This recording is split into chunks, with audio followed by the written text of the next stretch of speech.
The Star. Yeah, y'all already know. Seven the pan. That dude Biz on the beat. Yeah. We live in entertainment. Sound change. Crown the kings, homie. This is where it get ill. About to have the tip off live as a tip drill. From the court to the diamond, to the track, to the big skin flying around the field. Starting five forever, keeping it real. If it matters in the world of sports, blue jeans and long sleeves, they taking no shorts. Hot to death, oh yes, these are the sports podcasts live as a pros corpse. Biz market wave, the starting five goes off. No matter who you cheer for, emotions out the window. They analyzing with clear thoughts. They take it way deeper than the boys ever. No longer got any use for the four letters. The latest news, score stats and the view from the sideline. Ain't no guideline, it's just the truth. Yeah, no need to dig for a pardon line. It's always in season if people starting five. We going in on three, run the baseline, starting five. Get it, we got what you need. If it's sports news you see, we don't waste time. We talking cause we live it. We got what you need. We going in on three, run the baseline, starting five. Get it, we got what you need. And y'all know me, seven sign, I'm the illest cat stick. I got what you need.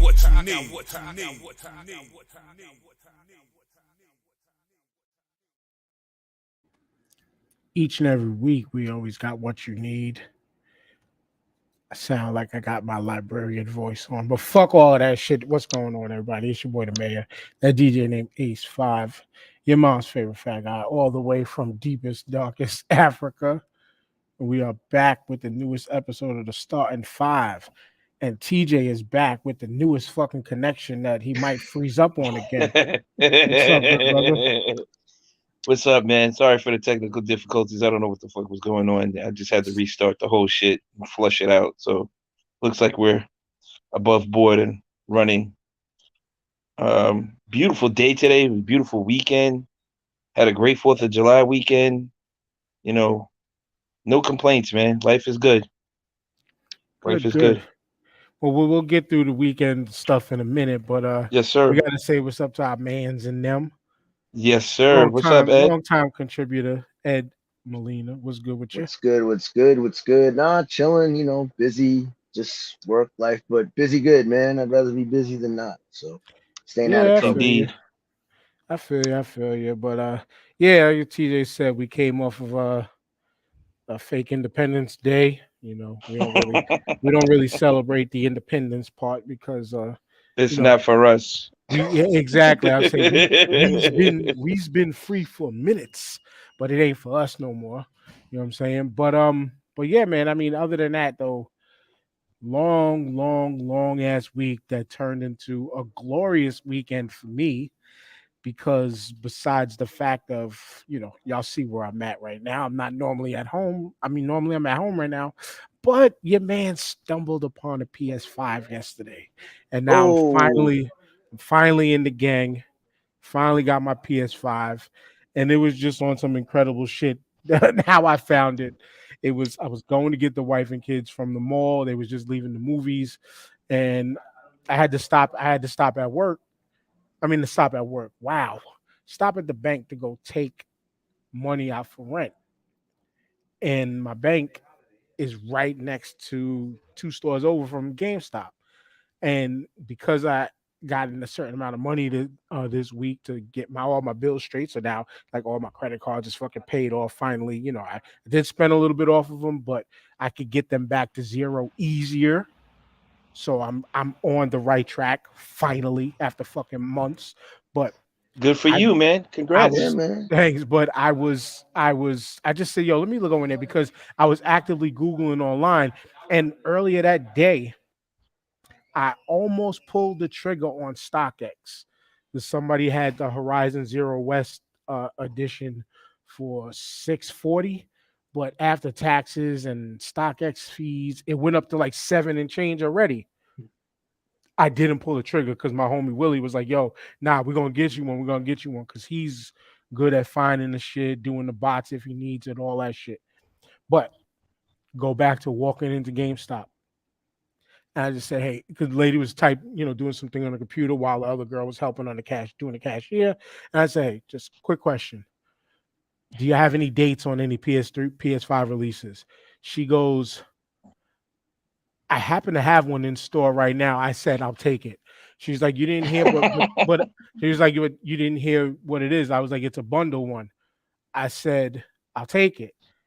Do you want to know how much it is? Yeah, sure. Tell me how much. She was like, it's 800 and change. I said, I'll take it. It's very rare that I have this kind of money to go ahead and just jump on this shit. But to be honest with you, for everything that it came with, it was justifiable, the price over 800, because it came with a second control, 3 games.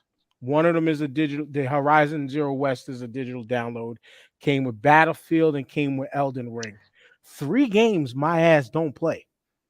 You don't play them now. I know I might not, because when I got my PS4, I remember I bought it on when GameStop used to be over here on 6th Avenue, and they had the Call of Duty edition, Modern Warfare 3 edition. It was regular price as the regular system, but I grabbed it. That Call of Duty is still in the same plastic because I can't play first person.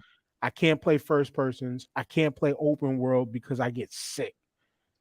And I legitimately get like that motion sickness. I got to put the control down, and come close to throwing up sick. So it's happened to me playing Grand Theft Auto. Like it's certain movement, like especially in planes, like certain missions. Yeah, I just think it's hilarious. I just think it's hilarious that anytime there's a PS5 story, there's always like a layer to it because it's so rare to find that.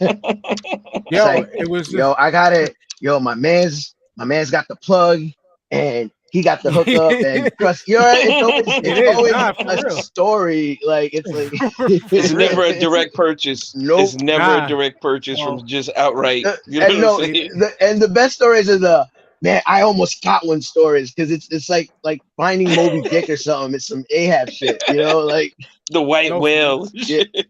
That shit definitely is the size of a fucking white whale, because I pulled that bitch out and that shit was like fucking like this big.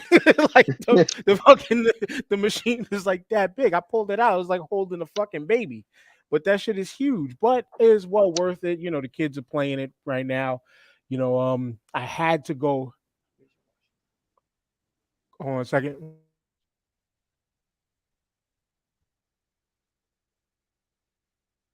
My bad, y'all. Again, I'm getting paid the podcast today, but we ain't gonna tell everybody that. But yeah, no, the kids are happy with it. My daughter is happy because Street Fighter, she's a Street Fighter kid like her daddy. You know what I'm saying? And fucked up thing is it's supposed to play back compatible. I put in Street Fighter 5 the disc. It said unsupported, unrecognized disc. So I had to pay the $20-something for the Champion Edition. And then all night last night, she sat there and played all the story modes to open up she opened up all the costumes, most of the extra characters. I was like, thank you, Zarya. Yeah, it was well worth it. It was worth it. I got the Power Rangers fighting game, which today my daughter Zoe was straight button mash spamming us and beating everybody. I turned that game off. I threw Street Fighter 5 on. I was like, now spam me. And you gotta make these kids learn the hard way. There's no freebies in that shit. You beat their ass until they get better. Pull the Jordan on them. No, oh yeah. You know what? We'll talk about that too, because we freestyling today. With that, outside of 2 topics we're freestyling today. We going on just a random rant of whatever the fuck is on our mind outside of what our norm is, because we always, obviously, we sports first, and fortunately within the news topics there is one sports related story which we're going to dive into right now, TJ, because it almost, we don't want to see somebody lose a job, but it almost feels glorious by way this shit happened. You want to let the people remind the people of what it does, because this is also a follow-up. We did talk about this particular person once before. Who, me? Yeah, you. Oh, sorry. I'm sorry. I'm lost today, man. I'm so tired. Um, who do we talk about? I mean, there's quite a few people Yo, Ed, Ed, that lost their I job and want, shit. I You know what I'm want, I Eddie, saying? want, I want what Eddie. you're smoking today. Yo, man, listen, I know this is gonna be painful for us Knicks fans, but he straight Patrick Ewing that layup. He definitely did. Now, former Grambling State volleyball coach Chelsea Lucas has been fired.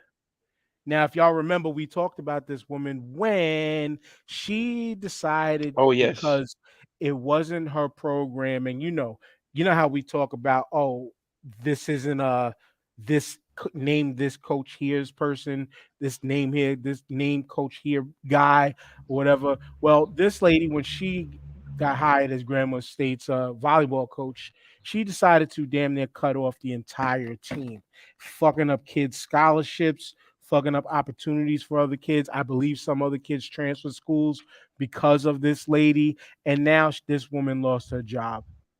Um, and it says former Grambling State volleyball coach Chelsea Lucas has spoken publicly for the first time since she was fired July 5th amid an internal investigation.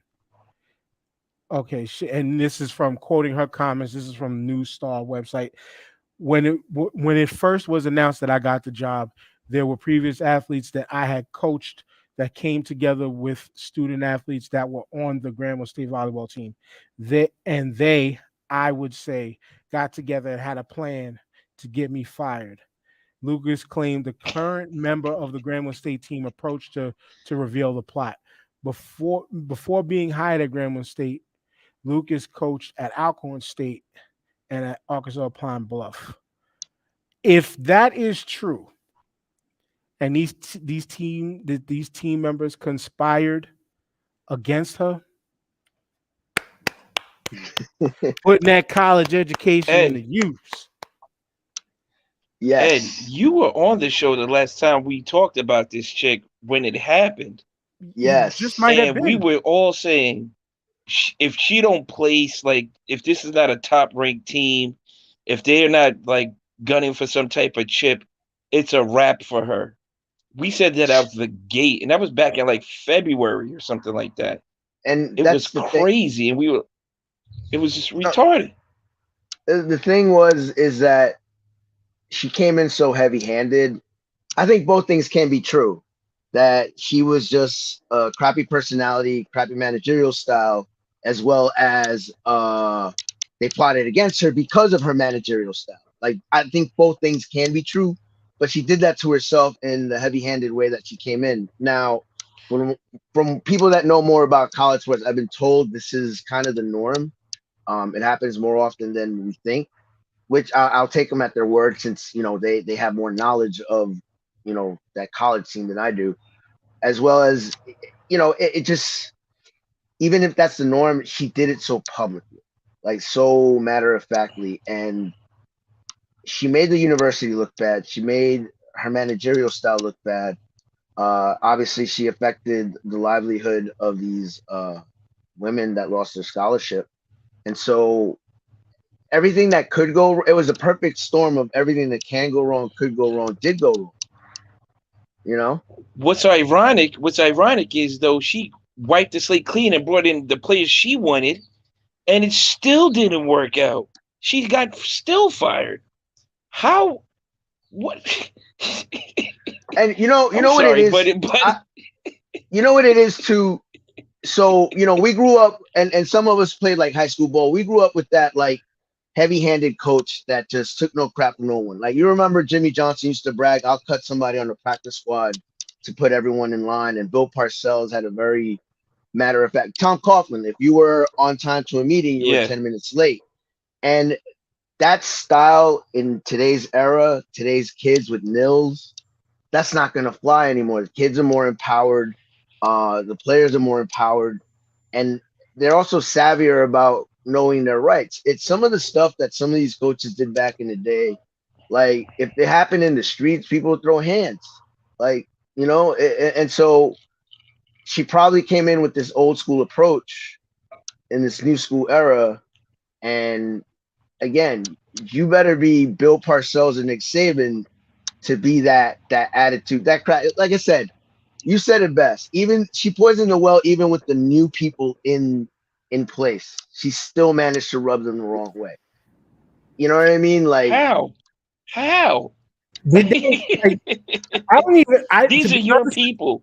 But to be honest, cut everybody, and you brought in your people. I don't even know if did she even get a season off though. No, she didn't. This is still the preseason. Well, that's a beautiful thing. That's there's no. I mean, the only mess to clean up now is who do you go in with to start the season? Oh, I disagree. I disagree. This has ripples in the pond because not only does it affect the women that lost their scholarships, it's not going to impact this season because it's. I don't know when school starts. I don't know when season starts. But now you're scrambling again for a new leadership, new voice, with new women in place that's the team. So I think it's going to have it's ripples in the pond type of thing. You know, a boulder, not even a pebble, has been thrown, and you know, I think it's telling of Grambling's program, athletic department, you know, that they have this mess, that it was so public. Because really, no disrespect to women's volleyball, but we don't really usually talk about women's volleyball unless it's an Olympic year.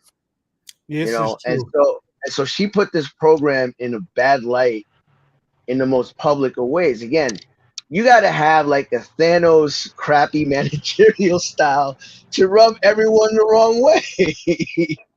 No, true story. True story. I mean, hey, even the Legion of Doom gets along. You got crappy personalities in there. The most volleyball I've been talking recently is my daughter playing varsity. Like I literally today just bought her knee pads and shoes for the season because they're starting like a summer like training camp this week, tomorrow, to be honest with you. So that's the most I'm really talking about volleyball. But this was intriguing to bring back because she got fired and because of how heavy-handed she went the first go round. And to me, that like the problem was the way she went so heavy-handed the first go round. It's like, did you even take time to evaluate any of the players that you have? Did you really comb through everything of what you had, or did you just go in there iron fist, bang, this is what I'm doing, this is my program, this is my team, I don't give a fuck about none of that? And it felt like Dan, remember she said they did tryouts or whatever and the kids didn't perform or they wasn't showing up for the practices or something like that? It was it was like a really like maybe like 1 week or less type practice, I think. Which that don't tell you shit. I mean, unless you are like this all pro that knows, like if you're a 30, 40-year veteran, I could give you a week's worth of can tell you a lot. A week's worth of something can tell you a lot. You know what I'm saying? Like I would take it like saying the approach of podcasting. I can listen to somebody's podcast first episode and say and know, okay, you're not used to talking on the mic, but I wouldn't give up on them that easily because then when you hear by episode 8, they're starting to sound a little tighter. By episode 10, 20, things are getting tighter. Everything's starting to sound better. Then they finally hit a groove. And then you're talking podcasting, which generally is a week by week thing. That's 8 weeks of somebody slowly improving. You know what I'm saying? Imagine if, again, you're talking about, say if they did have some top 5 in the nation talent on there, but she gave a week practice and, you know what I'm saying, you just came from a couple of different programs. That doesn't mean you're this all-eye-seeing, I know everything coach that just knows that, you know. Some people do know sports that well, that you can tell. Like, Ed, me and you, we watch professional wrestling, and now I haven't trained in the business. I'm not sure if you have, but I think we've watched long enough to at least grasp, okay, that might have been a botch. Okay, they might have been able to do this a little tighter, but we're still not qualified to really call it. We'll just talk about it in our personal conversation circles, maybe our podcast, but not be like on some Shotzi, she don't know what the fuck she's doing type shit. You know what I'm saying?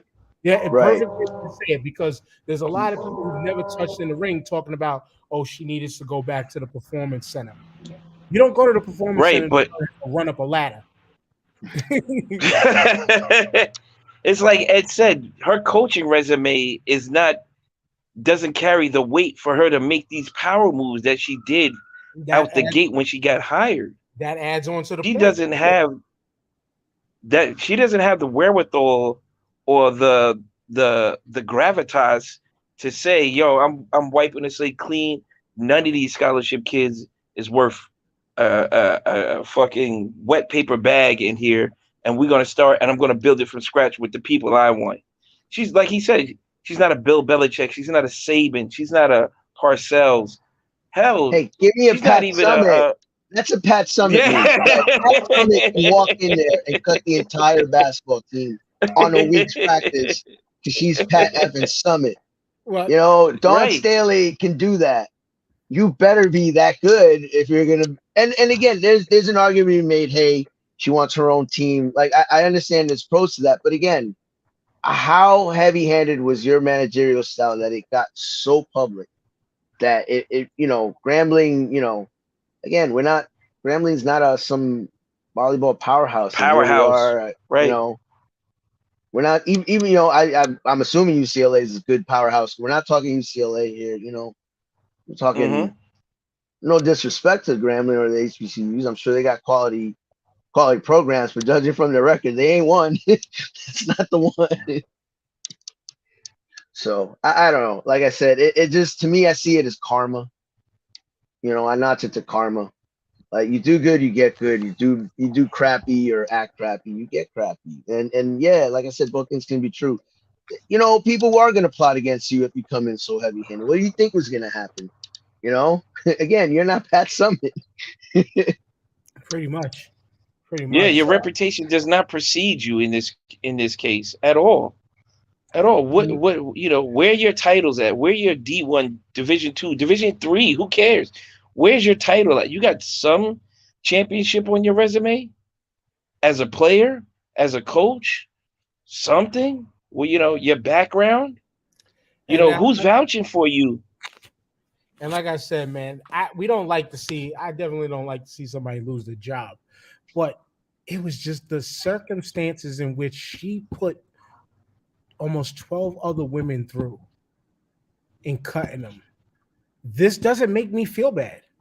That's the only problem. No. I don't want to see this woman not get a job elsewhere, but if you don't really vet her and be like, what the fuck happened over there that made you lose that job the way you did, you're just a bad staff in school to unless you are on some junior college shit and it's like, hey, this is like high school all again, so we'll give you a shot. But like you said, Dan, she effectively changed those 12 girls' lives that she cut. She effectively changed their careers, and that's huge, bro. That's huge. They'll never get that back. And they may never get it back unless they got those opportunities from other universities. Right. But for her to get another spot, I think she's going, as a coach, she's going to have to either go back to high school or she's going to have to go to like the division. Like, she's going to have to go to the last chance use of volleyball coaching. And Bro, then she needs that kind of. She might have to start at the Y, yo. Bro, I'm saying though, she's Pat Summit. She got this, man. People get fired every day, B. She got this.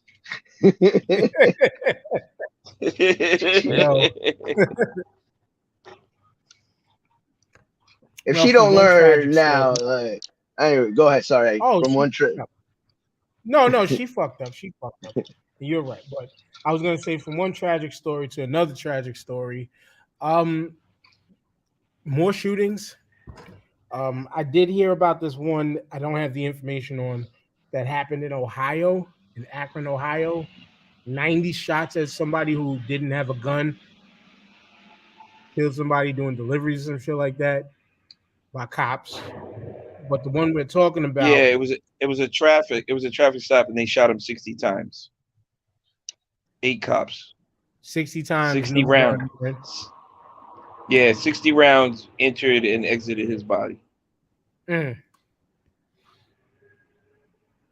But they said it was like 90 shots overall. But Yeah, 60, it like, was it was what do for one you person. what are you doing to Swiss cheese up somebody like that? That's fucking foul. That makes no damn Who was sense. running away from you? I don't know, but At rest that in point, peace. you don't need it's at that Yeah, point, there's so many shots being fired. You don't even know if somebody's firing at you because all the gunshots are everybody's firing at you are firing at the same time. How do you It's know like if it's anybody shooting at you? it's like a domino effect. Like once one panic panic spreads like a virus. So you see that one cop get the itchy trigger finger, and then everyone follows because it's like, oh, mhm. now it's quote unquote gun. I don't know the details of the situation, Ridiculous. but you tend to hear that a lot. Like, all it takes is one bad shot, one bad apple to trigger that whole deadly domino effect. You know, Right. But so again, and, to and, I, and lay I'm off, not justifying it, and I'm just saying, no, they I feel shouldn't. you. These are professionals, not supposed to be panicking in situations like that. No, I You know, feel you, and I mean, to what I heard was 90 shots was let off. That's what it's I'm a lot of saying. panic. I heard 90 shots was let off. So, like to what TJ said, it almost sounds like that's what could have happened. It's like, okay, the first 10 went off. Holy shit. Is this guy shooting at us? Or they're utilizing that as the easy way to say, no, he was shooting at us to justify all that racket going off. But I didn't hear nothing about this guy shooting at him. But what we did hear about is the unfortunate thing that happened in Highland Park in Chicago. I'm not going to say this asshole's name because he does not deserve to get any more airtime as far as naming is concerned. Um, we're going to talk about how they even reported on it because it was disgusting. But this kid had injured 46 people. 46 people were actually injured during the attack. 7 died. 5 died on the scene, 2 in the hospital. Rest in peace to all of those people whose lives are lost. Everybody, condolences and speedy recovery to everybody who was hurt. I'm not sure if more have died yet from those injuries. But this kid, the way they decided to let this report out was the biggest problem to me. The first thing they did was say rapper blankety blank blank blank because he had over 1 million spins on us one song, maybe 2. Rapper, insert white guy name here. But then after a little bit of digging, they learned that this kid's father was a politician. They learned, well, somebody who was running for office. They learned he was a huge Trumpster, huge Trump Republican, huge Blue Lives Matter kid, and was almost on his way to Wisconsin to try to do another one that day, but changed his mind. And yet, still, not a single bullet has traveled through his body. Once again, y'all, this is a part of the problem. Like, I too, in a way, am getting tired of people always saying, oh, but it's a white guy. No, it's a white guy because these are the people that are doing it. Why are we always pointing the finger when things happen when it's white guys? Because those are the ones that are doing it and are doing it to the point where they are allowed to survive afterwards. But in a different state, 60 shots traveled through another person's body who allegedly was not shooting at them once. You get what y'all. I mean, it's kind of obvious. It's not hard to get. Now, the only thing is, yeah, we can't compare 2 different states, even though we all kind of look at police the same. 2 different states, 2 different sets of policing, 2 different sets of gun laws, yada yada yada yada yada yada yada. But it happens in America way too often. And y'all get mad that it gets highlighted. Hey, guess what? Why don't y'all tell your people to stop doing the shit? Or tell the cops to start firing back at them and actually hitting those people. They killed the Mexican kid in Texas. Allegedly, it was the cops, the same cowards who didn't allow parents to go in and get their kids, but was saving their own and was too scared to go into the school because it was a hostage situation, blah, blah, blah. But they killed that Mexican kid. You know, you get what I'm saying, y'all? Like you get how it's we people are tired of us comparing these situations. And like I said, in some slight way, I agree. You can't sometimes always compare these situations because they're happening in different places with different sets. But shooting is shooting. A true mass shooting, not just the basic 3 people shit, which they're trying to use, in my opinion, to manipulate numbers to start to make it look like it's people of color who are doing more of the mass shootings, i.e., gunfights. That's straight out the wire, changing the definition on that. That's all about juking the numbers and saying, That's it. hey, this is That's X amount, we got to keep stats and all that. And that's part of the problem with the accessibility of guns in this country is there's no national database to keep track of these things, even though it's very, very doable. We keep track of a lot of different things. Just guns seem to have more constitutional rights than women or people of color or LGBTQ or on and on and on. But that I think definitely I understand it's one of the most sacred amendments to some, but there's got to be a better solution as far as gun control. Part of it is the accessibility. It's too easy, and now with ghost guns, it just makes it even more easier. And it's most sacred amendment that has been misused and bastardized since its inception. Because these individuals are not well trained, well organized.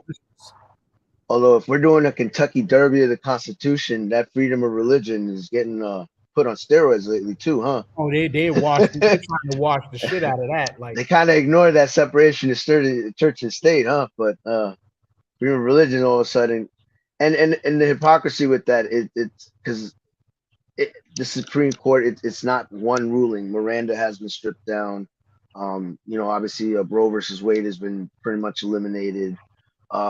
In New York State, the gun laws have been repealed. That related. This is kind of all related with Buffalo shooting. We just had that shooting in Buffalo. For a little window there, New York City was open carry. Can you imagine dudes in the subway? And I say dudes because it also tends to be male. Dudes in the subway carrying a ratchet. Which, by the way, if I remember correctly, that shooter in Chicago in Highland said he disguised himself as a woman because no one thinks of women as shooters. I think so. He's absolutely right. You're absolutely right. He did look like a bitch in the face, but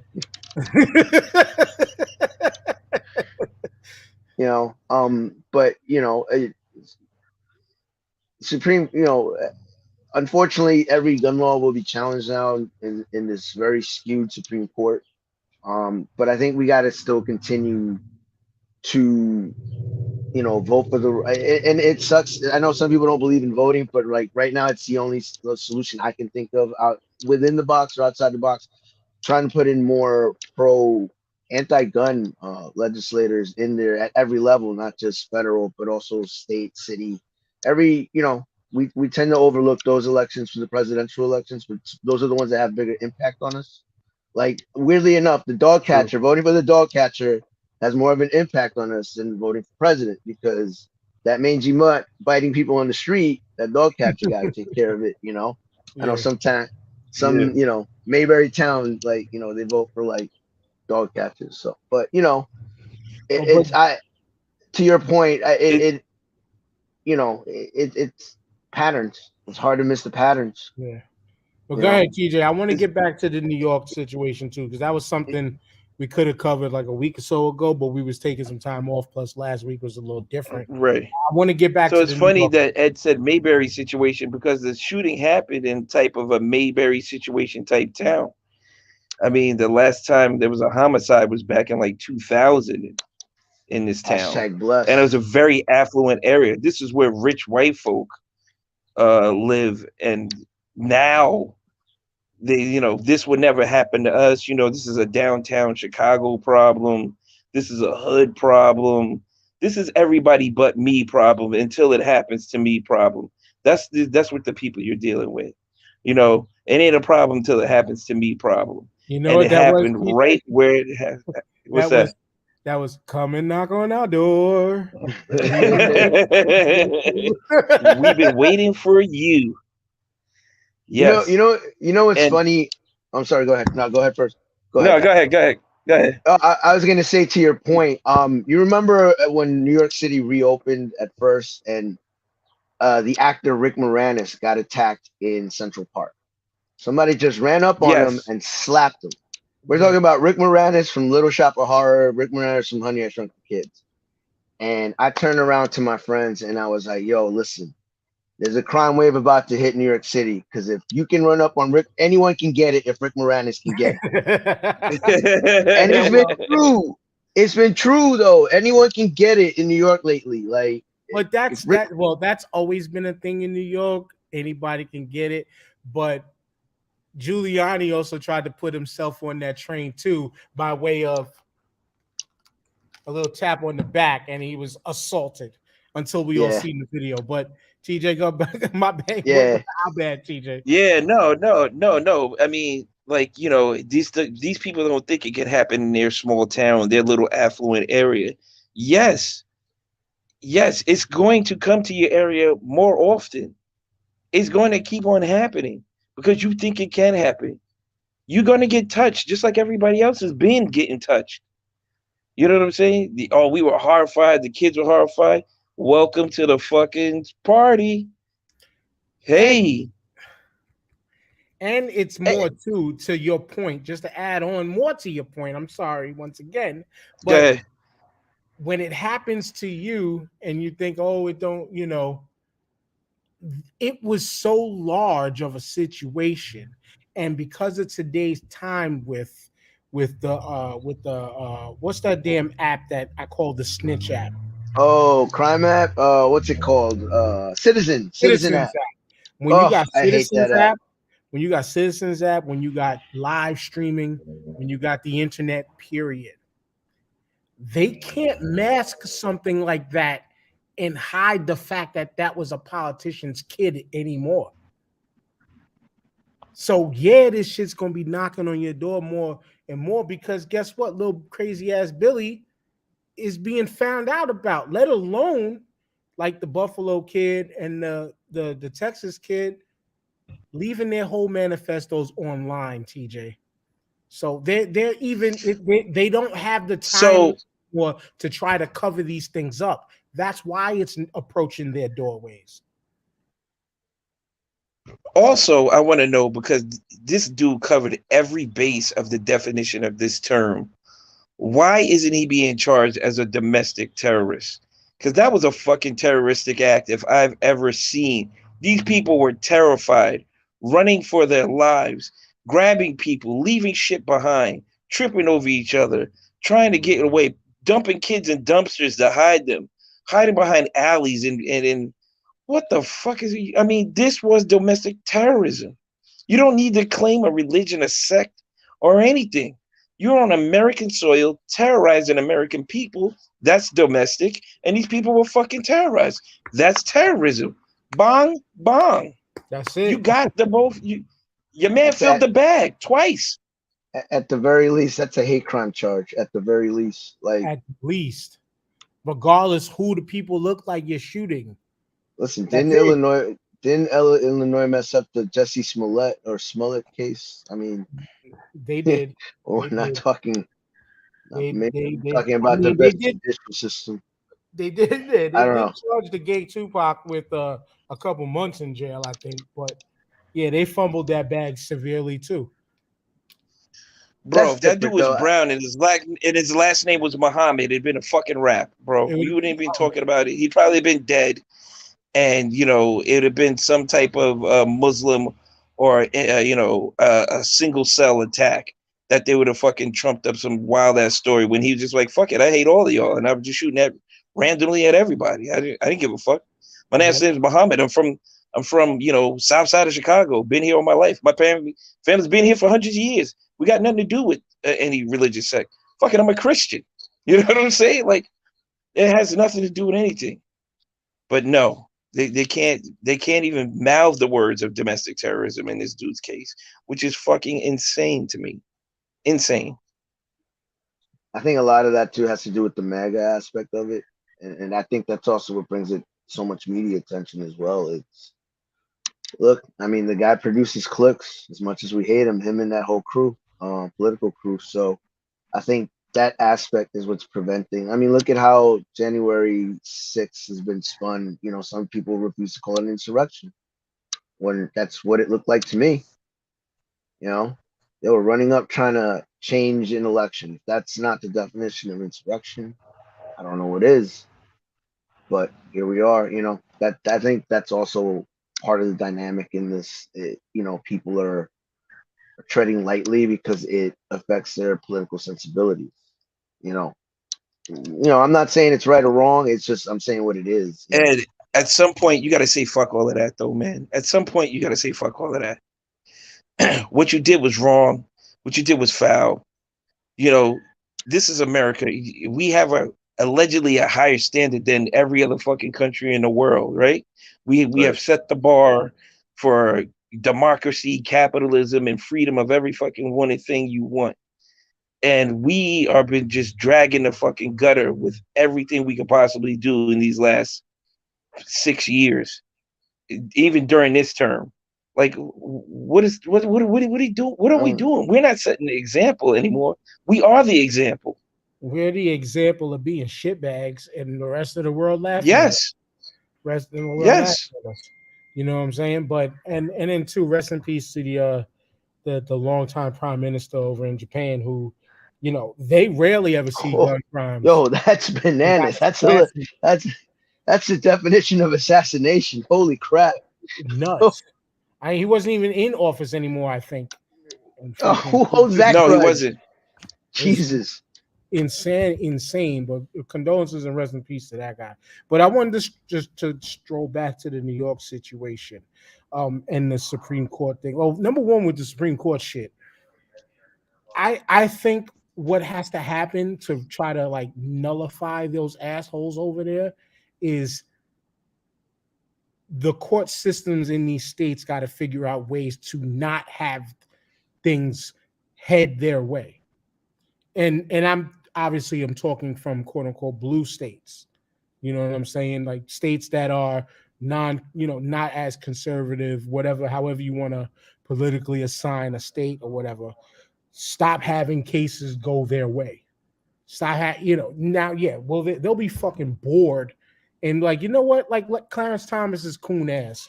That nigga he will have, if he could have us back picking cotton right now and he stays in the big house, I swear that's what this man really, really like. Didn't he even say something recently about like we need to rethink like one of the rulings about segregation too?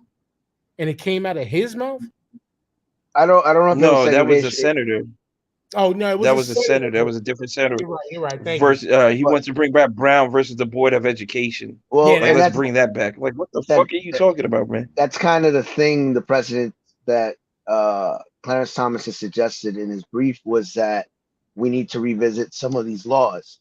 Now, there was 50 years of law with Roe versus Wade that just literally got wiped out overnight, damn near. Well, not overnight because there was a leak, but you know what I mean. It was a slow death. And, he said that we should leave it, like, basically he left open the next target is LGBTQ marriage rights, and which leads to what you're saying, the senator's saying about, Brown versus Board of Education. Clarence Thomas has suggested a very dangerous Pandora's box to be open. And it's one of those situations, I forgot who said it, famous philosopher, but it might have been MLK. If they go after first they come for so and so, then they come for, you know what I mean? Like we gotta kind of keep an eye. We gotta kind of keep an eye. They came after women. They stripped women of their reproductive rights. And to where you're going with guns, this is a hypocrisy of the current Supreme Court. They're okay with state rights for abortion. But New York decided, we as a state decided, we voted these elected officials to make the strictest gun laws in the country. Now all of a sudden, state rights is like, oh no, whoa, slow down there. What do you mean those laws? You know, Right. they stripped New York of their right to determine what's best for their gun laws. And Right. Well, to your other point, it goes to the court shopping. People go court shopping. I in a blue state can challenge a law in Staten Island, a more red friendly court. That just happened recently with however you feel about the law. New York City decided that immigrants can vote on local elections for up to mayor, and that got challenged in a Staten Island court, and it got overturned. And now obviously that's going to go in the pipeline to the Supreme Court eventually. And that's a good example of how it starts. It's, right. Yeah, good way to put it. Court shopping. That's a good way to put it. But no, like I said, fuck that coon, because I would see him like, yes, boss, let's turn this shit back. While I'm up here, like, you can't turn me out of where I'm at, but the fuck y'all niggas down there. You know what I'm saying? He just gives that vibe of fuck What's y'all. crazy is if they come for that, and then what happens when he's married to his white wife and they come for that? You know what I'm saying? Oh, you don't think we would come for you, Clarence? We needed you to get the ball rolling. Thank you. And now we're going to pick it up from here. Good luck. Clarence had a real nice marriage. But back to the New York real quick. It was, like I said, the Supreme Court Roe versus Wade thing. They pushed it out of, this isn't a federal issue. This is a state by state issue. Which then once again, fuck you, Glenn Jacobs, because celebrating that shit in Tennessee and all types of, Tennessee's still going crazy with other shit. But I digress. But fuck all of y'all who were against women in that way. Thinking that abstinence and just closing your legs is just going to do the job. No. And you know what's crazy too about it too? Sorry, TJ. I know you wanted to jump in with something, because I do want to get back to New York. I keep fucking rabbit holing into other ways. Did we talk about this shit last week with the 10-year-old in Ohio that got raped by her father, but because they had the trigger laws that removed them?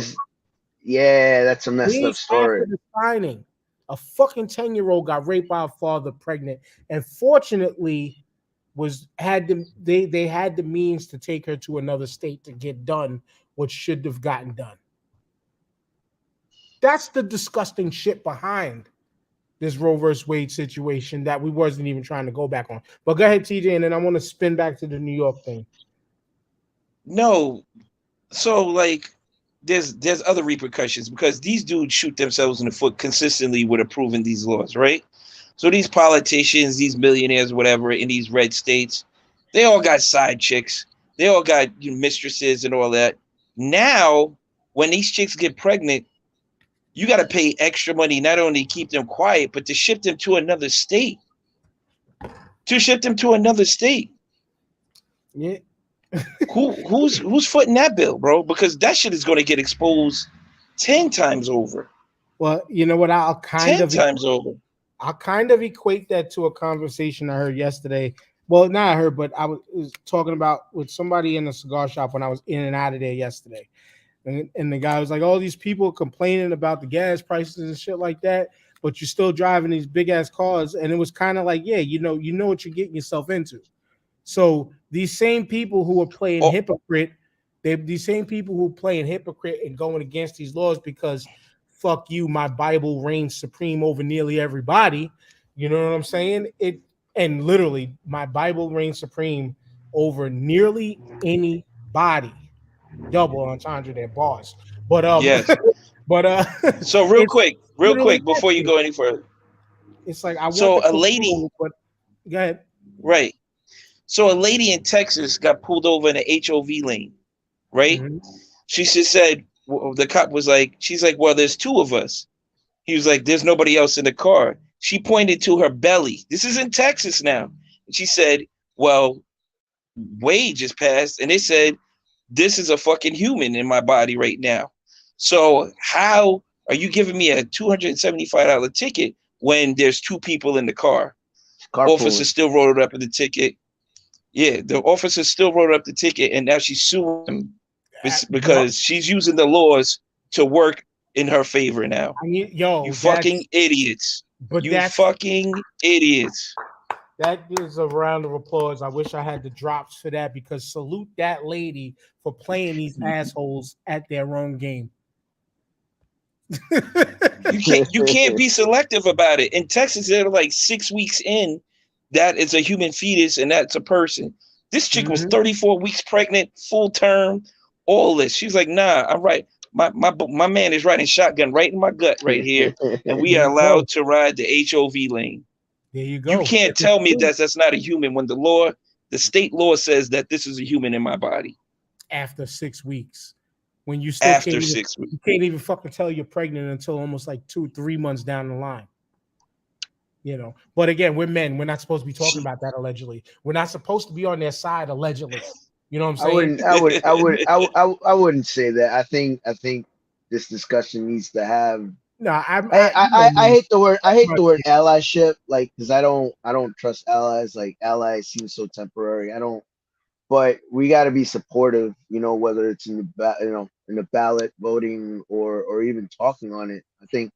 Absolutely. I thought, taking it to sports, I thought it was eerie that a few of the sports stars talked about it, but like, it impacts, the women in their lives. And well, there's something, since we freestyling today, there's something as far as a sports star that we can bring up after. Like I said, I wanted to go back to the New York law shit. Yes. But what the fuck was I was just talking my shit, Ed, because we're just talking shit because TJ remembers I got questioned. Well, what does you guys as men have to and being girl dads have to do with why Roe versus Wade is important to y'all? You remember that, TJ? And we talked about it when they first brought up all of this shit. You remember that, TJ? Did I lose you? I think TJ froze. I didn't hear you. I'm sorry. You broke up. No, I think you blanked out. But you too, actually. Nah, he did. He lost his shit. Okay. But we got questioned, and I explained it. I was like, it's simple. I give a fuck about my daughters, and I don't want no crusty, dusty old white man or Clarence Thomas like man to be able to have the ruling decisions over what my children can do with their bodies. Plain and simple. By way of a state law. Mm-hmm. Now, of course, I'm going to raise my daughters to not put themselves, to try their best to not be in those types of situations. But we all know, especially with the case of the 10-year-old child, there's only but so much you can do. Mm-hmm. And now I'm not that father. Don't ever. That shit's never going to come out of my type shit. You know what I'm saying? Right. But, of course. But you never know what the fuck can happen. And that's that's a huge problem. Is you never know what the fuck can happen. So of course, me as a man, I would love to step up and speak out about these situations and why I personally think it's unfair for women. You know, like you said, yeah, you don't like the word ally shit, but I like partnership. I want partners. I don't want allies. Does that make sense? Yeah. I feel you on that, but also too, it's that double-edged sword of, we say something, even if it's in support of you, because it might not have been said to a T to what you were thought or thinking. Nah, y'all can't be speaking for us. But then when nobody comes and speaks up for y'all, it's where the fuck were y'all? Make up. It's just some people. It's like make up your minds. I mean, you're not gonna please everybody. I think I've been blessed to be in circles where like people, women that I've spoken to want that support. Mm-hmm. So I guess I've been blessed in that sense. Because someone, again, it's about putting yourself in a position to be taught up. And especially as we become older, it's harder to get taught up. But someone explained to me, young lady explained to me once that, Planned Parenthood isn't just about abortions. For a lot of low income women, this is the only doctor that they can see that can take care of their basic reproductive rights. Like the basic stuff that, I don't pretend to know what those basics are, but that was eye opening to me.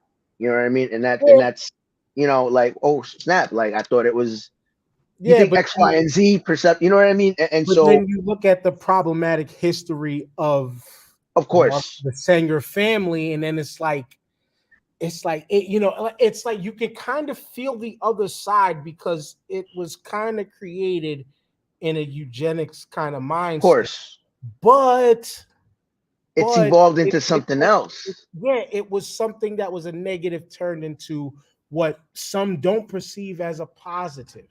Right. In some cases, a necessity, because let's think of how countless amounts of living women lives were saved getting that procedure done. Right. You know, and that those are little things that, hey, guess what? I'm a man, we're men, but I think it benefits the world that we all understand how these things work. So we can be Absolutely. empathetic, sympathetic, and all of the above to these situations. You know what I'm saying? Like Absolutely.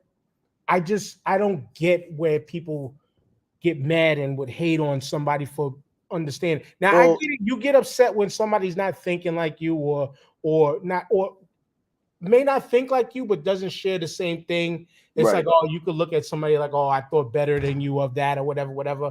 But that could also be one thing, and that even further goes down the rabbit hole of people who would choose to disconnect with somebody because you might not agree on one thing, but 99 other things y'all are cool on. But now I'm gonna cut you off because you hate blue water bottles. You know what I'm saying? Like that's And where we're at in the world now. well, it's across the board, whether it's in politics and sports. Actually, probably segue into wrestling. Like, um, this sense of there's got to be purity in everything you do. You know, like, oh, you don't mess with blue water, then I can't mess with you. You know what I mean? And it's like, nah, it's not how we're built. Life's more nuanced than that. Yeah, I think a lot of that has to do with social media. Um, it it, absolutely. it, it And brings it's this perception. Go ahead, speaking go on, ahead. speaking on wrestling terms, if we're talking that way, it's also a generational thing because we could go in and you know what? Since we freestyle and we'll talk about McMahon shit in a minute when TJ comes back too, but it we're kind of alluding towards the brand loyalization thing in a way. We're of a certain age where we came up with it was the WWF was the predominant thing in the Northeast. Hmm. So in a way, we share a similarity with the 20 to 30-year-old now that only came up off of WWE, and that's all they know because they didn't branch outside of WWE. And when, again, it was only TNA at one time, or TNA, ROH, and all these other independent. If you lived in pockets of the country, you had Ring of Honor. If you were a tape collector, you had the Japanese stuff. But again, you had to make that effort to find that stuff. Right. And our era, we became the, yeah, there's WWF, but we also were treated too, depending on where in the Northeast you were. You had AWA on ESPN. You had, I think, like Dave LaGreca mentions it on his show all the time. Somehow, some way in Jersey, he was able to get, I think, Mid South stuff or some NWA stuff, which never would happen really up in New York for the most part, unless So you bought certain television at a certain time. you know what's Or funny? I saw NWA, like it was like Friday night at like 1 a.m. when I was a kid. Like yeah, it was but something like that. I yeah, it saw was weird times. yeah, and I saw AWA on Spanish TV on Univision. They gave AWA and they gave this Puerto Rican Federation, World Wrestling Council, which was Carlitos Colon was. Yep. So I grew up watching some of that Puerto Rican stuff. Obviously, I grew up watching some of those old Mexican movies, Mil Mascara, so I got some of that lucha exposure. But the But thing that's is, the if thing. you knew where to get Yes. it, if you, and like again, I Yeah. was WWF with, again, whatever wrestling came on TV, I checked it out. Even Hmm. when we got that fucking championship wrestling in the Hollywood that would come on at fucking 2 a.m. in like the early 2000s, sometimes, like I would look at it and be like, yo, this shit is terrible. But I'm watching it. Like, you know what I'm saying? I had Bro, we had ECW, where ECW, you had to be lucky enough to stay up at least past 11 o'clock until they got their TNT deal or TNN deal. But before that, you had to, I mean, shit, even with the WWF, Saturday Night Main Event didn't even come on all the fucking time. Nope. It didn't, because I remember times we'd be at my uncle's house for a party or barbecue or some shit, and we'll be up there late, be in his attic on TV, waiting for it on a Saturday night, and the bitch don't come on at all. But then it's, oh shit, I missed it because I didn't stay up. Like, point is we came up in an era where it wasn't easily accessible. You had to dig, you had to go searching. We weren't afraid to search for it. Now, a lot of the younger cats nowadays, because of such the independent thing, there's some people are starting to dive into that. But for the most part, it's well, this don't compare to WWE, so that ain't it. Like, there's a guy on TikTok is like, reasons why I don't watch AEW. In my head, I was like this. Well, if you don't watch AEW, how about you just shut the fuck up and not talk about it? Like, it's that simple. You don't like it? Don't talk about it. Why are you giving them shine by being negative about them? So what? You're gathering a whole bunch of people that feel the same way as you, but your opinion don't matter to a person like me who's going to, oh, I'm watching AEW if I had fucking TBS. I don't have TBS, so I can't watch Dynamite, but I will watch Rampage. But if I want to turn on SmackDown, I'll watch SmackDown. I turn on YouTube and watch NWA Power, and even freaking Brian Zane's Wrestling with Regret. He shows Pacific Power Pro Wrestling. It's a separate organ. Like, I'll go look for shit if I want to see something outside of the norm. You know, it's funny. Like, people, there's a generation of people that call the Attitude Era the golden era of wrestling. And I think as far as generating revenue, I would agree on that sense. Yes.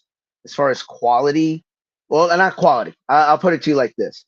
You know, some people feel that the golden era was the rock and wrestling era, the territories. You know, when we came up with Hogan, what do you say? Like you said, Saturday Night's Main Event, and where WrestleMania was birthed. Right. All these to me,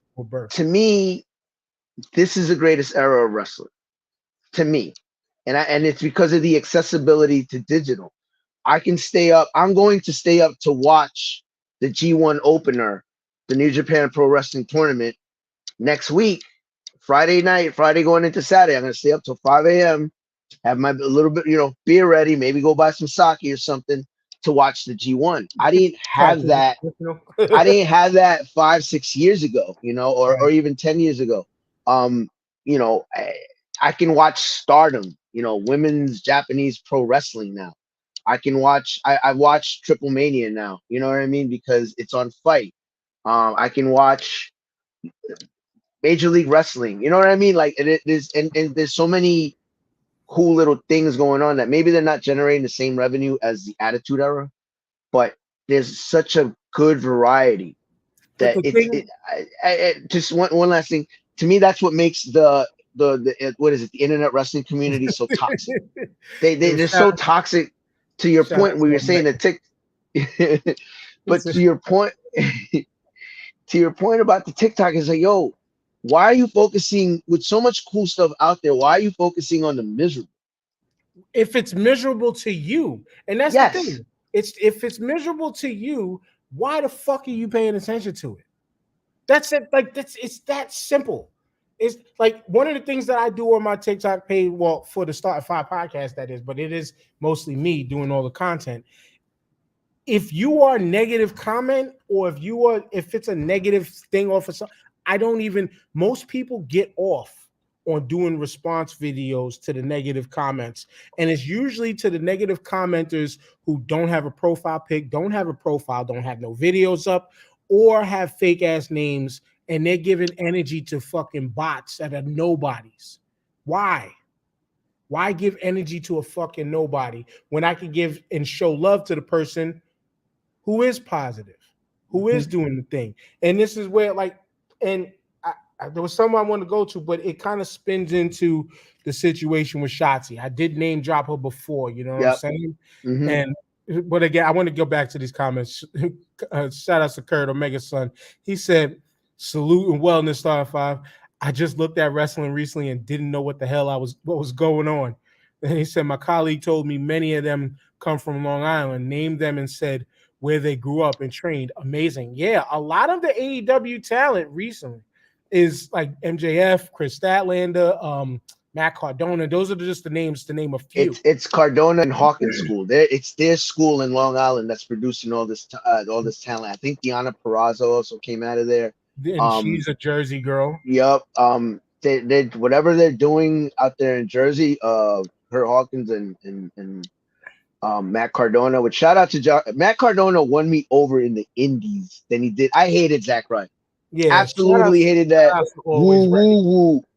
And it took him, again, to the beauty of this era of wrestling, it took him leaving the bubble of WWE and seeing him in GCW, which GCW is like, I guess, the bastard stepchild of the ECW. You know what I mean? He worked his way. He worked his way to the GCW thing because Always Ready. Shout outs to Always Ready again, because he just stayed on top of his shit.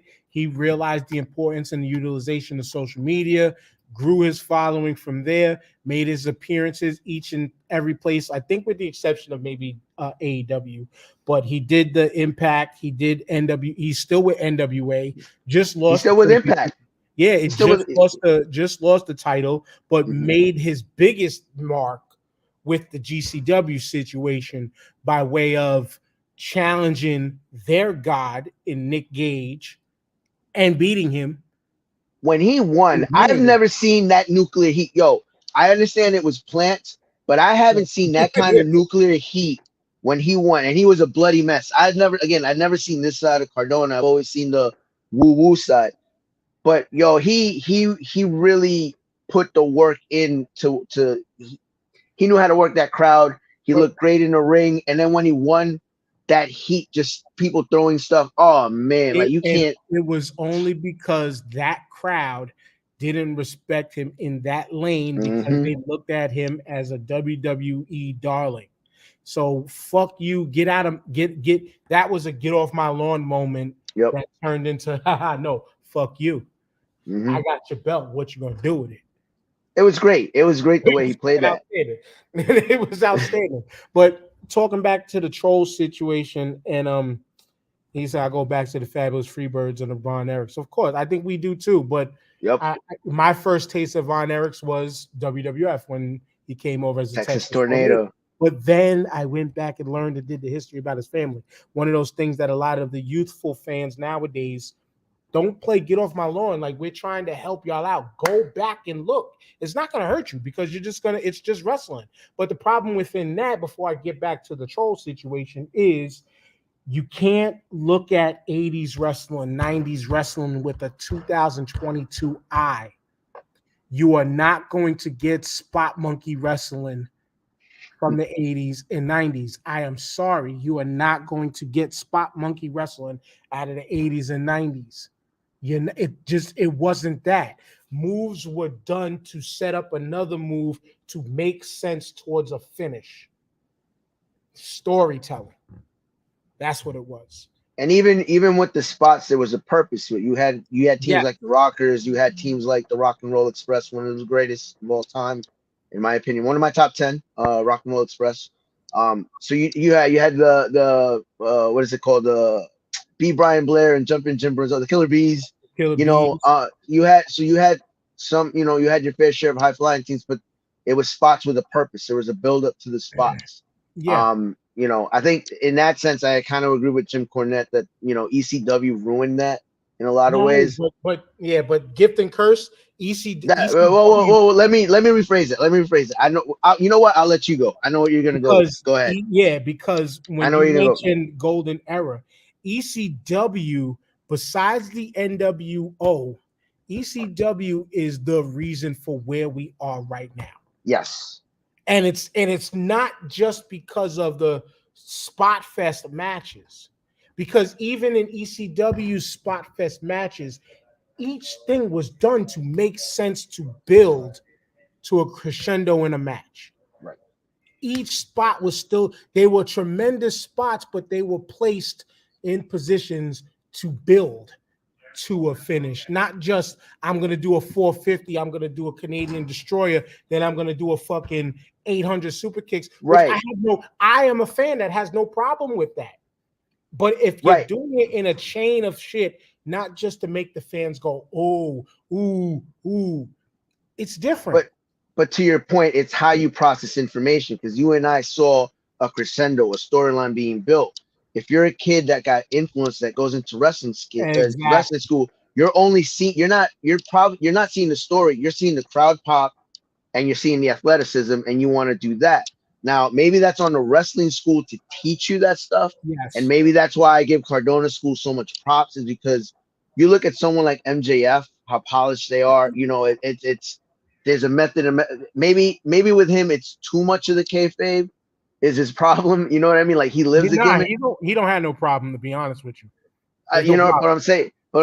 It's like it goes to the teaching. So, like, you know, one of my early issues, not that it was an issue, but one of the things, as much as I love seeing Ricochet and Will Ospreay do a lot of the spot monkey stuff, is that it was cool, it was fun. But to your point, it seemed pointless when it dragged too long. Sometimes they were doing it unnecessary, the no sell of certain moves. But you look at Will Ospreay work now, like you saw him at Forbidden Door. Look at his work now. Will Ospreay, I was gonna say, Will Ospreay tells stories. Ricochet, when he was Prince Puma, told stories. It was a different. Well, Lucha Underground was a storytelling, right? Company. So there was a difference there. But you know, Will Ospreay, when he was feuding with Ricochet in those days, it was all about the spot. It took, unfortunately, a neck injury for someone to tell Will Ospreay, slow down. Yeah, slow. I wish someone would tell Ibushi that, and Naito, slow, and Hiromu. It's just a Japanese thing. That's just a style. But someone told him slow down, and now Will Ospreay's style is that combination of British strong style, of Japanese strong style, and a little bit of WWE storytelling in the ring. That match against Orange Cassidy at Forbidden Door, they stole the show. It was perfect. And you would think on paper that wouldn't make sense, that matchup. It was beautiful. Because people sleep on the talent of Orange Cassidy. Yes. As soon as I seen that kid, I got it like this and loved the character. That whole nonchalant, laid back, whatever, made me, once again, go backwards, do some digging, watch the kid work. And I said, this kid can really go. And this kid, and storytelling wise, he plays his gimmick up amazingly in the beginning, plays you slow, takes a beating, but then when it's time to turn it on to make the match go the way it's supposed to, there's no stopping that kid unless you beat the living shit out of him. like because he can go. But it's the difference of storytelling, not storytelling. And I love her. I didn't get it at first. It took me a while, and it's like, oh, the light came on. This kid can go. My one knock about him, and I'm about to sound like Jim Cornette, but my one knock about him is that Superman punch, I have to suspend the belief that you knocked out a guy like Warlow out, because it's like, yo, if Roman, like, and this comes from my experience of having covered mixed martial arts, I've seen a real life. Number one, it's difficult to pull up a good effective Superman punch. You got it's timing and everything. But if Roman Reigns is gonna Superman punch you, I can buy it. I see it. Like, yo, that's a horse right there. Orange Cassidy, like, he's kind of built like me with a gut, except I have a gut. You know what I'm saying? But again, I suspend the belief because he works so hard in the ring. It's just a cool. He was a cool concept that took me a while to get around. All right, so we'll forget the trolling and Shotzi thing, because we're way off of it. Yeah, I wanted to bring up with her how fans need to stop being assholes and attacking, but also she is also a case of you need to watch your words, because she was clapping at other people in the past, and then it came back to bite her in the ass because of what happened or whatever. Right. But you just you was just mentioning repeat what you just was briefly about Orange Cassidy, right? And the believability. Yes, believability. Yes, suspending belief. This was a conversation that we was having on the Wrestling is Trash podcast. Shout out to my Wrestling and Trash brothers. We're almost up to 100 episodes, but the believability thing, and then we'll cap it with this, because, like I said, we was freestyling. Yeah, but the believability thing. We saw Money in the Bank. Money in the Bank reminded me that, you know what? This is the WWE. This is the WWE's universe. Mm-hmm. Nothing has to make sense because this is their universe. Mm-hmm. Their universe. Mm-hmm. Nothing that happens outside attaches to or latches onto anything they do because it don't matter.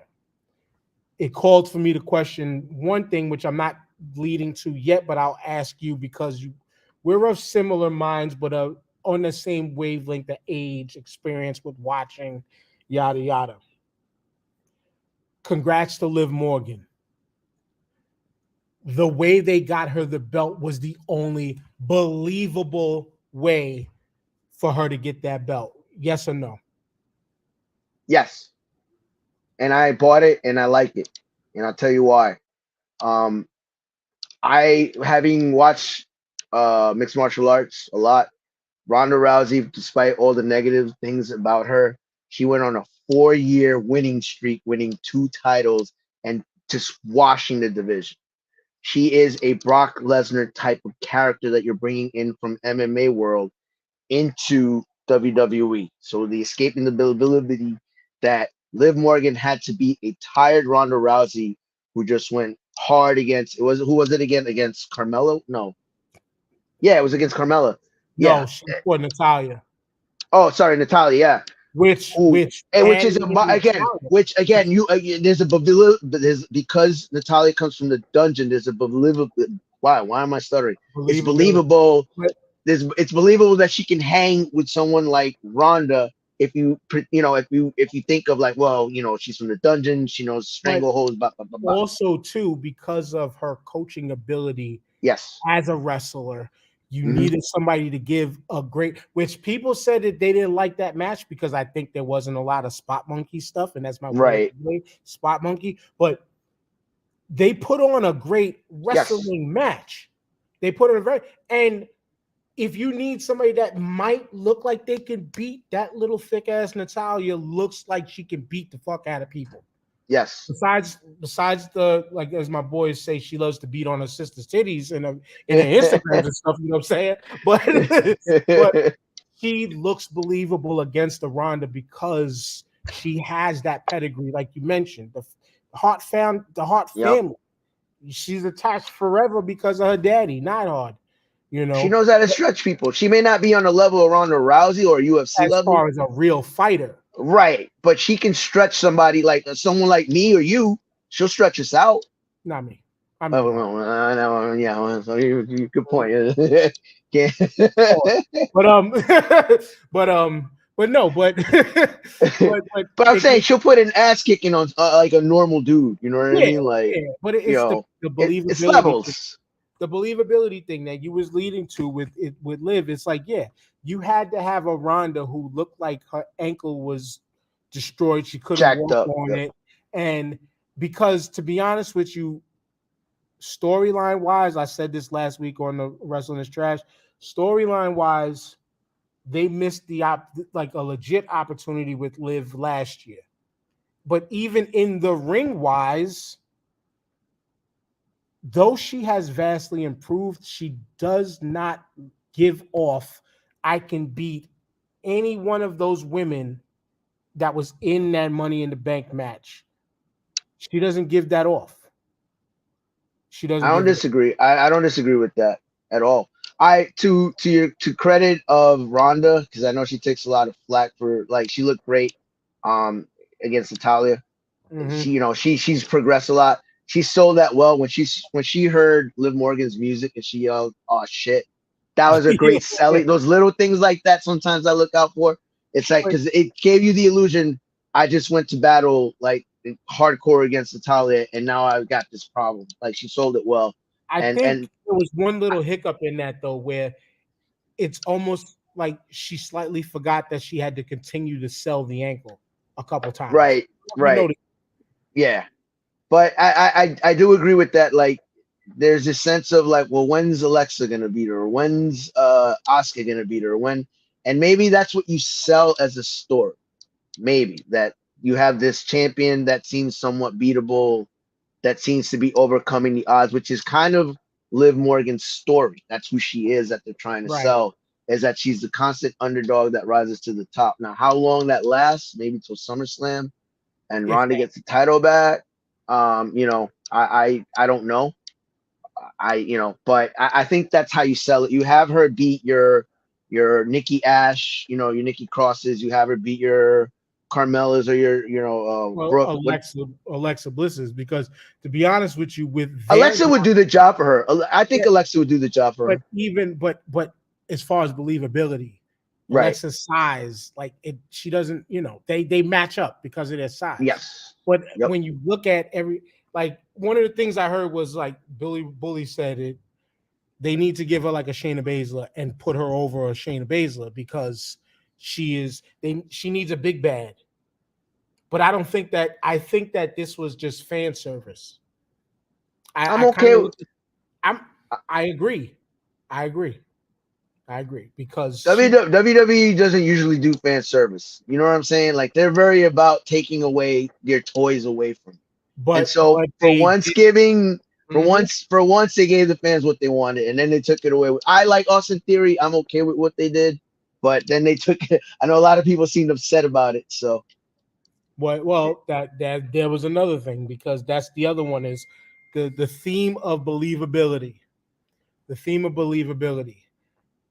That was another spot with the contestants that was in the ring for that Money in the Bank match that felt like, yeah, this is how. Now the kid puts on. I actually appreciate him. He puts on. He's annoying to the fans, but that's what you do when you're a heel character. You're supposed to. That's what he's supposed to do. You're supposed to get, and that's one of the things that people are just kind of forgetting. Like I listened to this one guy. I'm not going to shout him out, but he's a guy who's known from New York. I'll just leave it at that. Who's known for screaming at the mic, and he said some valid shit, but it was like he was screaming to be screaming because. In my head, I'm like, this dude yelling at the way Austin Theory won has literally just described how you build a heel. Yeah.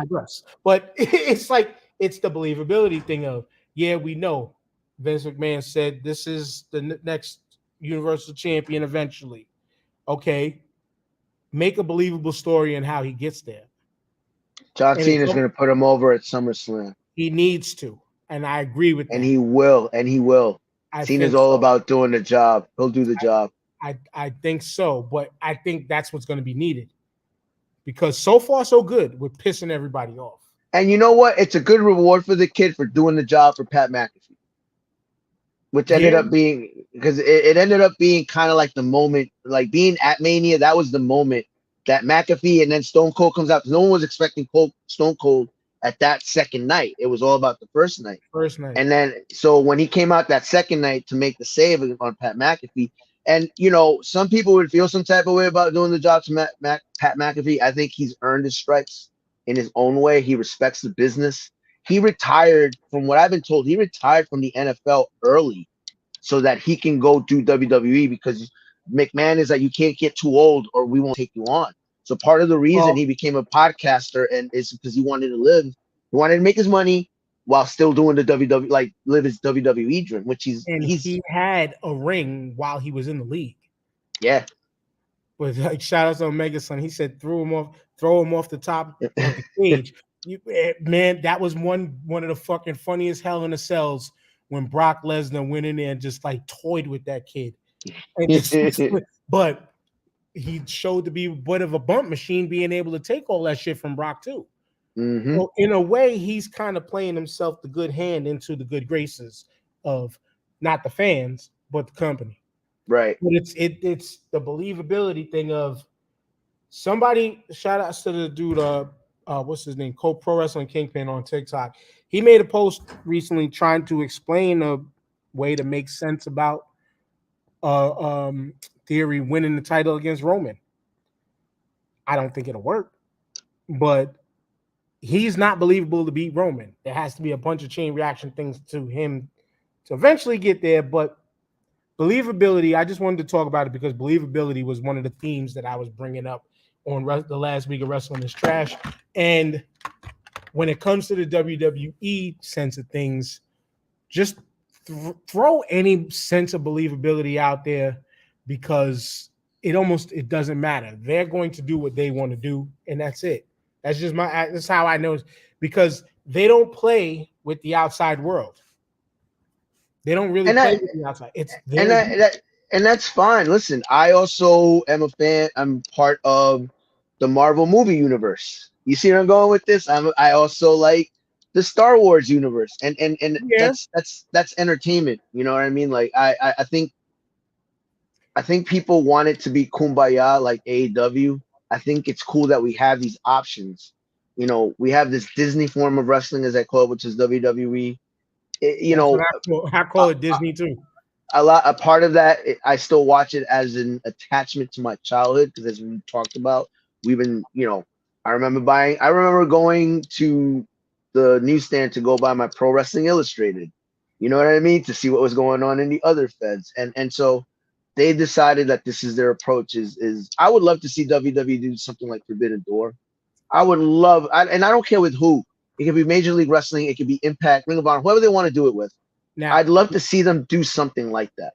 I'm gonna give you something towards that after this part. He said bunny rabbits do lay Easter eggs in the WWE universe. No, that's turkeys that lay Easter eggs. That's the gobbledygooker. Shout out to Hector Guerrero and the Guerrero family. That's the gobbledygooker. But shout outs to the homie. I keep giving shout outs, but I give shout outs to the right people. My Shockmaster brother, my man from the Wrestling is Trash podcast and the Everything podcast, Lou from the BX. Y'all seen him on here before.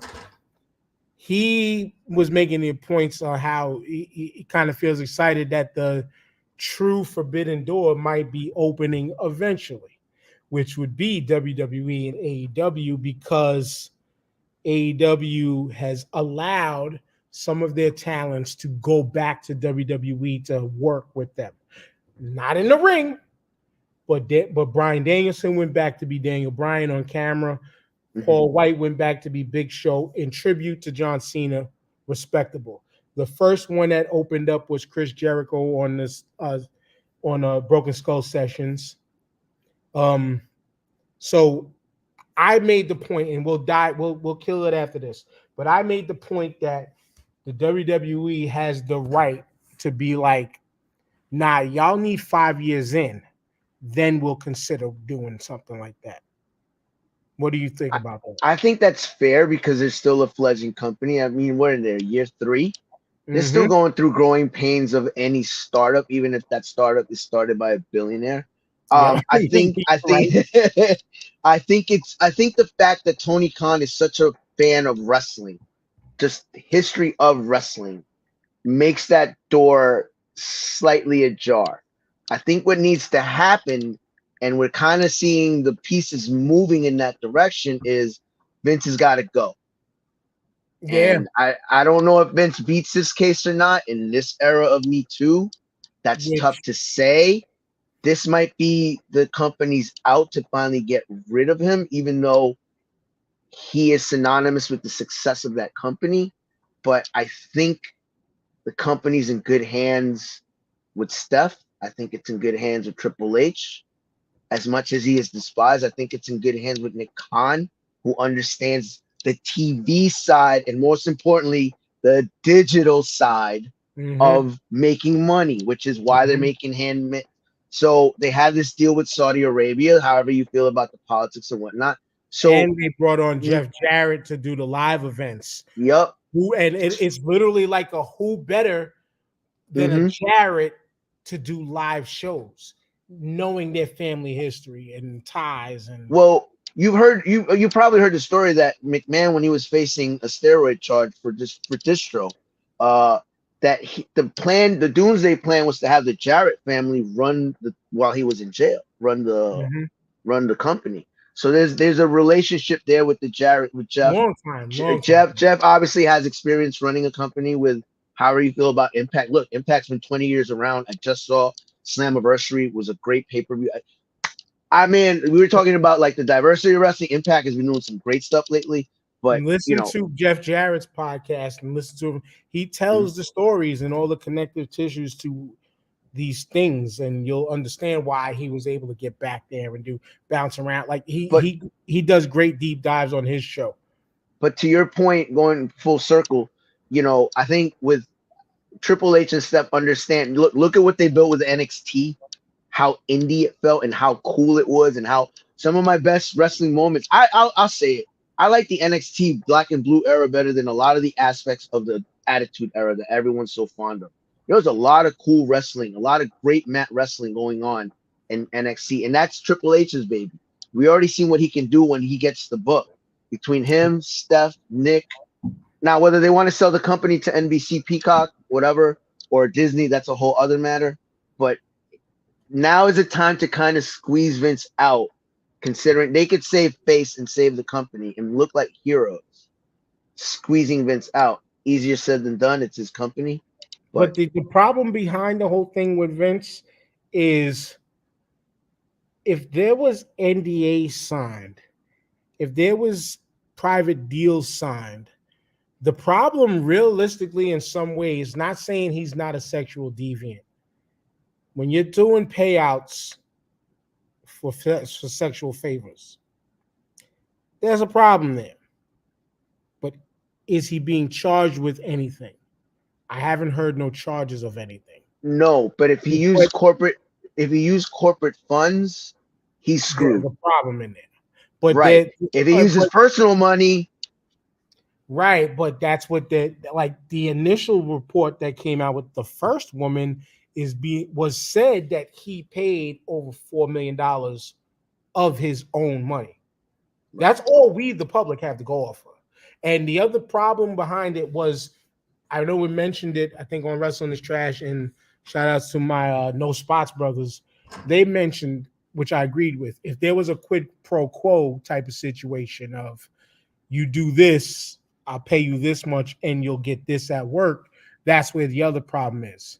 But it doesn't sound like, it sounds like it could have happened, but it also in a way doesn't sound like it happened when they're now reporting that, well, he paid this woman this much amount of money to do a sexual favor, but then fired her. It yeah, I do. Well, it's not even our place to even try to deep dive. It comes to a power dynamic. It's really, and that's where the issue is. It's a power dynamic. Yeah. It's an employer dynamic. Even if there was quote unquote consent, there's a power dynamic, and especially WWE being everything runs around Vince.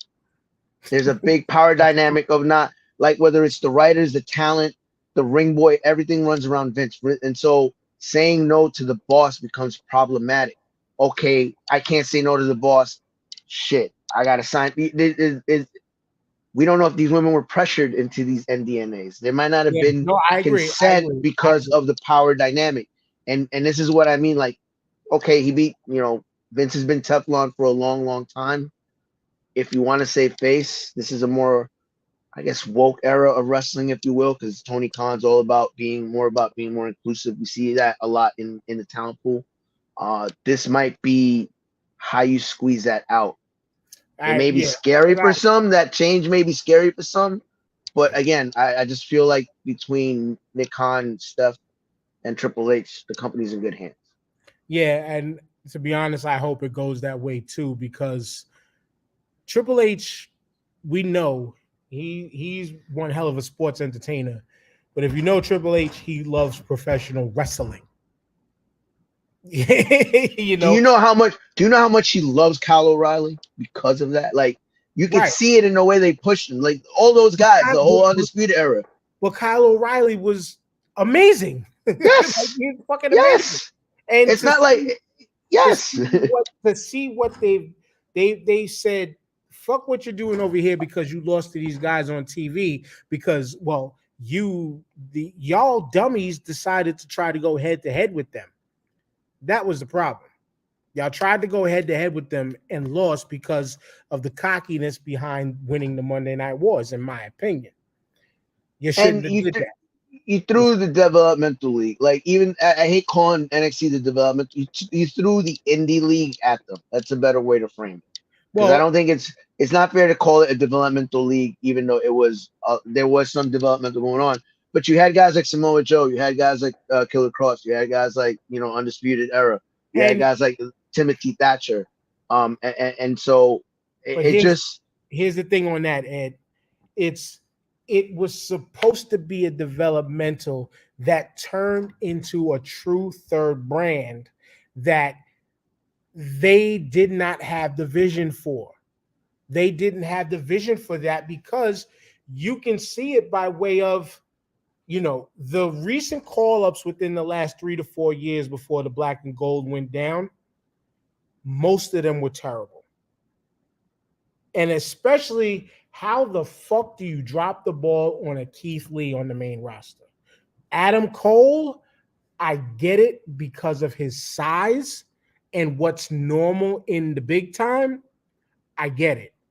He was kind of a Shawn Michaels-esque kind of person without being the Shawn Michaels dickhead. I get it. But they fumbled their own bags to then in turn bring NXT back to the developmental style. And they went back to we're trying to grow more sports entertainers than professional wrestlers, i.e., this is why we're getting a Joe Gacy with a whole fucking druid setup and this, that, and the third, instead of fucking having these guys tell their stories in the ring. Right. They're doing more telling the story on the mic and the camera and stuff. And with the bright ass lights, it's just not the same. That's why a lot of fans aren't fucking with. I mean, fans are fucking with it, but then I listen to more podcasts who talk about the bad aspect than anything good. Right. And there's going to be more bad because it's now a developmental league, so you're gonna see a lot greener talent. Yeah. Which I'm hoping that's not what Ring of Honor becomes. I'm hoping I'm hoping it becomes more the NXT brand. I think Ring of Honor is going to be all right because they're still running with the pure. Jonathan Gresham is still freaking 5'4" of freaking amazing. And he'll choke you out. Another stretcher right there. And Samoa, they got two of the foundation of Ring of Honor in Samoa Joe and fucking what's Jay Lethal, right? About to go head to head to open up their newest pay-per-view with the AEW branding behind it. I'm so stoked for FTR versus Briscoes. Part two. Part two. To me, those I missed 1 and 2. No, 1 and 2 best tag teams in the world right now. To me, I missed the first one because I was at a show at WrestleMania. It was WrestleMania weekend, so I was actually at a New Japan show. But it's just I saw just right now I have FTR as my tag team of the year.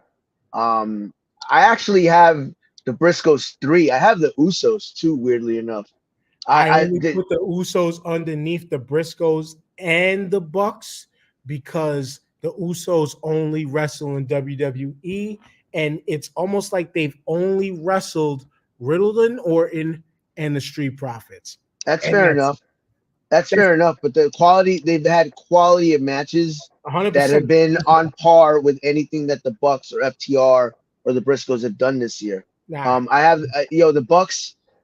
Every time we start sleeping on them, they throw out a 5-star banger where you're like, oh, those guys. And there's another team that we're talking about, Spot Monkeys. They went from Spot Monkeys where now their spots have rhyme and reason to them. They'll still go a little over the top, maybe against the Lucha Brothers, but they've grown where they are the legacy of the Rockers and the Rock and Roll Express, more the Rock and Roll Express. Yeah. You could see it in their style and their swagger and everything they do. They're everything that the Rock and Roll Express and the Rockers could have been if there was more emphasis on tag team wrestling. You could put the Bucks in a headlining role, and you're gonna be okay. You're gonna do okay business. So yeah, But FTR right now is just right now at another level. Okay. They remind me of Tully and Arn so much, and particularly Dax Harwood. I was saying this recently on a lot of people got Dax as Wrestler of the Year also. I have him in my top 5 for Wrestler of the Year. Absolutely. A lot of people have him at number 1 right now. And I understand. Go ahead. I understand why they have him at number 1.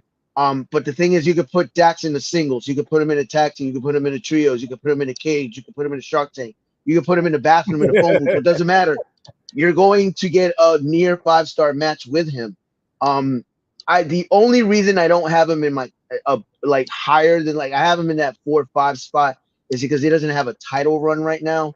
I mean, he has a tag team run, but I mean as a singles, I still have him in my singles race. He Right doesn't. now, I thought I right heard he now, has a singles title somewhere. no, not that. Maybe he does. Maybe he does. I'm not aware of. But right now, my wrestler of the year right now is Jay White out of New Japan. Jay White and Cody Rhodes have been the ones that kind of like to me. And Cody Rhodes unfortunately got hurt, so he's gonna fall back. But Cody Rhodes threw a match of the year against Sammy Guevara and Roman Reigns and Seth Rollins in the span of 3 months for 2 different companies. And that's why Cody was my number 2, only behind Dax, because he put on the moment of the year is the Peck reveal. Yes. Hands down.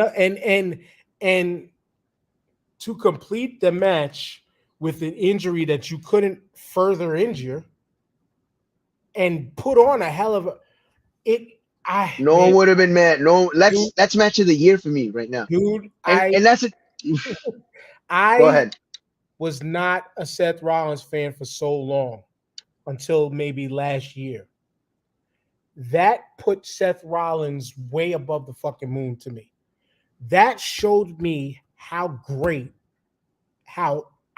beyond great that dude is as a dance partner for somebody in the ring. There was nobody else in that company, maybe AJ Styles could have done what they did. And I can only trust the AJ Styles out of that because we've seen AJ Styles do more than just WWE. Right. Seth Rollins is fucking like I fucking loved it, and I was not a fan at all. Like it was bordering Shawn Michaels like dislike. Not anymore. Like Seth Rollins, I fucking love that dude, and you wasn't getting a match like that out of nobody else. I'm sorry. Nope. Cody was involved in 3 match of the year contenders: Sammy Guevara ladder match, the WrestleMania Seth Rollins match, and the Hell in a Cell. And you could argue that the second match too was on par with any of what we just mentioned. Cody was just at another level up until his injury. Didn't the Andrade match kick off the year also? Yes. Yes, it did. With the flaming spot. You know, like I said, Cody was just on an insane run till he got hurt. But it's just Jay White, you know, beating Okada, who I think is the best wrestler on the planet. In that 4-way, he looked like $1 million, even though there were a couple of botches there. He had this US of J challenge that he was doing in New Japan while touring for New Japan in America, where he was just taking on indie wrestler, like, you know, after indie wrestler. Like, I love just he knows how to brand himself. He knows how to be a Bullet Club leader. And he's the truth. He is the catalyst. Is the best Bullet Club leader. And like I said, I just came off of watching a 6-part series about the history of Bullet Club like 2 weeks ago. Yeah, he is the best leader so far. I mean, Kenny Omega was it until like this current iteration of Jay White, and that kid is unreal. But what's unreal is we talked about way more wrestling than we ever have on the Star 5, because shout out to TJ, he unfortunately bad connection issues. Jamal was on the scene on the set right now. JP couldn't come around the block no more, man. But I mean, can't come around the block this week. But nonetheless, we wish the best for all of them. Ed, thank you for coming through. It was good to finally talk wrestling on this show. Absolutely. You know, pleasure having me. We spun down so many different fucking holes, but it worked, you know, but you know what to do. All right, man. I want to shout you out, man. Thank you for having me on. It kind of worked out because I was supposed to work and then work canceled. So I was like, perfect, man. Let's roll. Let's do it. And love always being on, man. It's always an adventure. It's always something interesting to chat about. So thank you. Word. And y'all know what to do. QR code in the top corner. Hit that bitch if you're watching If you're watching on YouTube later, hit that bitch. Cross. It's all right. And we out. Peace. Fuck you, Facebook, and fuck you, Twitter, as always.